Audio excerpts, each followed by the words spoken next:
fervently idealistic students, swarming adolescents, just the kind of thing you see around Obama. Together. The way you get a population to enslave itself when the police and the army are no longer enough to do that. So I think that's if you're a left liberal, it's time to open your eyes to that. All young Americans between the ages of 18 and 24 will be conscripted into a paramilitary domestic security force. If Obama has his way, adults and seniors will also be forced into other forms of service for the betterment of the homeland. Number 3, disarming the American people.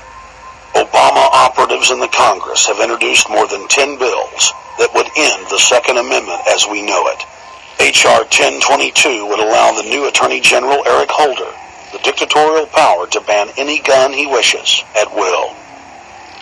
In 2008, before the Supreme Court, in the D.C. gun ban case, District of Columbia versus Heller, Holder argued for the complete disarmament of the American people and that only the military should own firearms.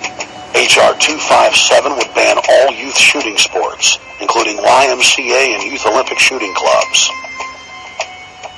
H.R. 45 would force all gun owners to undergo federal psychological screening, registration, and testing to keep their firearms. White House Chief of Staff Rahm Emanuel has proposed the extrajudicial banning of any American on the fraudulent no-fly list from owning any firearm. That is, if you are on the no-fly list because you are known as maybe a possible terrorist, you cannot buy a handgun in America.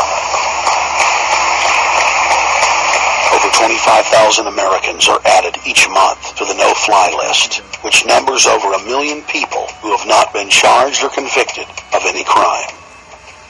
It's a case of mistaken identity for a 5-year-old boy from Normandy Park. He had trouble boarding a plane because someone with his same name is wanted by the federal government. King 5's Mimi Jung is live at SeaTac Airport to explain. Mimi.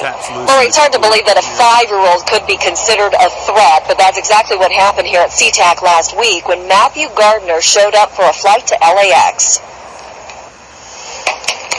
And a friend. As 5-year-olds go, Matthew Gardner is about as harmless as you can get.